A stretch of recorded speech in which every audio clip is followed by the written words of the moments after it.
Tony on the zone. He silenced Britain's best. Usyk, the Brit breaker, but now the dynamite is ready to explode. One night, one shot, and undisputed. Usyk versus Dubois 2.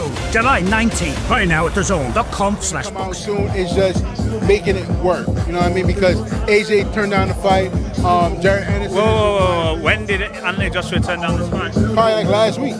Yeah, like last week. Like AJ didn't want that fight. He'd rather go fight Anderson, which is the easier opponent.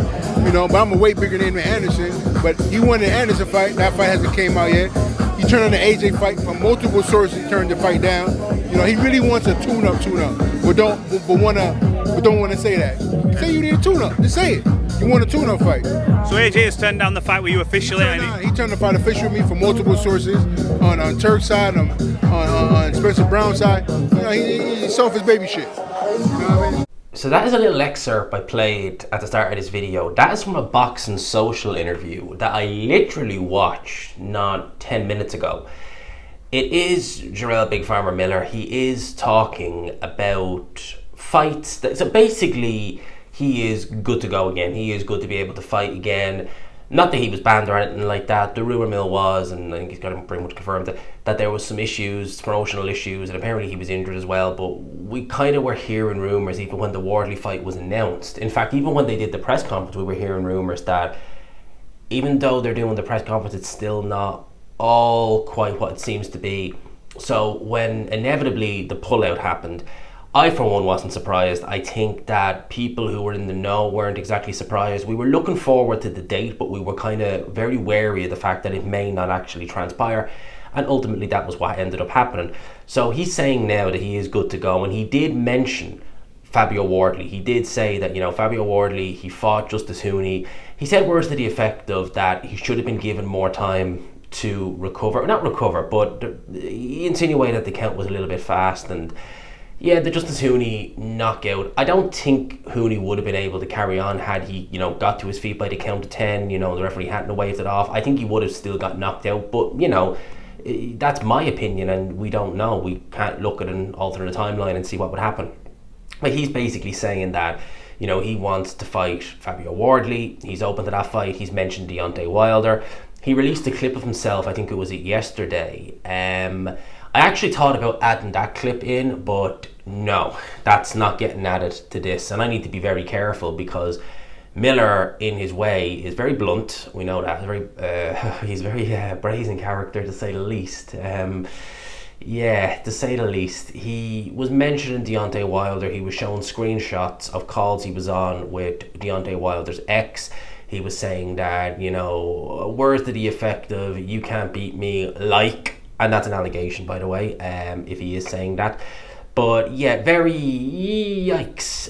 He went personal with that one real quick, which at the end of the day, I'm all for trash talking, but when it gets personal like that, when you're talking about partners, ex-partners, this, that, and the other, you know, yes, trash talking is great. It sells a fight. It's funny. I had no issue with Conor Benn, Chris Eubank Jr. with the egg situation. For me personally, it helped sell the fight. It was funny. It was something to tell. But when you start bringing up, you know, family, you know, relationships and stuff like that, then it kind of goes into the, now hold on a minute, you know, that's something different altogether. He was bringing that up with Deontay Wilder, so he still wants that fight. I wouldn't give a prayer of Deontay Wilder winning that fight, to be honest with you. I think, judging by how he looked against Herndon on the weekend, that's a fairly straightforward win for Big Farmer. But he did mention, so the rumour mill was about a week or so ago that Miller was being lined up to face Jared Anderson, the Battle of the Big Babies. And I'm thinking, okay, that's an interesting fight. I might make Miller favourite in that. But, you know, where did that fight come from? Well, in this Box and Social interview, which you would have heard at the start, he says that Anthony Joshua was the main fight he was looking for and that Anthony Joshua turned that fight down. How much of that do you truly believe that Anthony Joshua turned that fight down? Because it is Jarrell Miller, so you take a lot of what he says with a massive grain of salt, a flipping massive grain of salt. If you can find a giant grain of salt, you get that, because that's what Jarrell Miller is. But it is interesting, he said that Anthony Joshua, and that was from Turkey, that was from Spencer Brown, that Anthony Joshua a week ago said no to the Jarrell Miller fight, and apparently he's going to fight Jared Anderson instead. That will potentially be his comeback fight, judging by what Jarrell Miller is saying here. Now, we don't know, because Anthony Joshua is not due to come back until very much later on this year. You're looking at October, November, December. You know, you could be looking at, 5 months from now. But he is saying that Anthony Joshua would turn the fight with him down. And the interesting thing is, there was a lot of rumours about a fortnight they're about to go, that Joshua was actually being lined up as an opponent, that Miller was being lined up as an opponent for Anthony Joshua. Now, I saw no credible sources on it. There was a couple of people tweeting on it on X and stuff like that, but no credible articles that would make you believe, oh my God, this is legit. And when I looked at that, I thought, right, it would make sense from a financial point of view. You could sell that fight, certainly. I mean, it'd be a big, easy sell. Jarrell Miller is just such a loudmouth. He'll sell that fight, no problem. There's history from 2019, the fight that never happened. And yeah, the face-off, we never got to see. Well, it's there, but it's never seen the light of day. The face-off with Miller-Joshua, we could very much get an idea of what we were in store for. But I looked at that fight stylistically, and I just thought, I can't see it being particularly good for Anthony Joshua, to be honest with you. Anderson is a bit different, because Anderson can be hot and cold.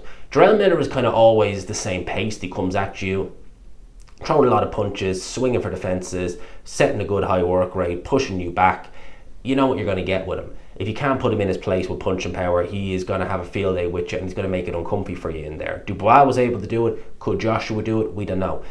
But I looked at that and thought, it could get nasty in there for Joshua. Anderson, on the other hand, the Anderson who fought Piccoli, certainly the Anderson who fought last time out, I'd pick Anthony Joshua most likely over him. Having said that, Anderson's had some decent performances in the past, so I'm thinking, if it's Anderson who's blowing on hot, interesting fight.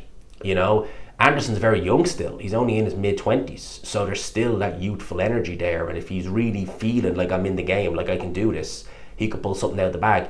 If we get, as I said, the Piccoli, or God forbid, the Anderson who fought last time out, well, I think that could be the ideal opponent for Anthony Joshua to come back with. And I think for AJ to come back against someone who's of this next generation, a younger heavyweight, I would still class him as, at the very least, a touted heavyweight, if nothing else. To come back against him and to get a win. At the end of the day, AJ's no spring chicken. He's 36 years old. Get a move on. No need to come back against little gimme fights. Just put him in at the deep end and see if he can swim. Daniel Dubois was 26 when Frank Warren did that. AJ's 36. No reason why you can't. I think that actually Anderson is a decent actual comeback opponent. But it is interesting. Again, take it with a grain of salt. Judging by the man it's coming from, Jarrell Miller, if Anthony Joshua is turning down fights with him, what does that tell you about the mindset of Anthony Joshua? Or is it Anthony Joshua? Is it someone in his team? But saying that, AJ is normally the one who gets the final say. It's a very interesting one from Jarrell Miller. I would recommend you go and have a listen. It's on Boxing Social. Let me know your thoughts in the comment section below. I hope you enjoyed the video, people. As always, if you could, smash the like button, hit subscribe, all of that good stuff. Until next time, peace.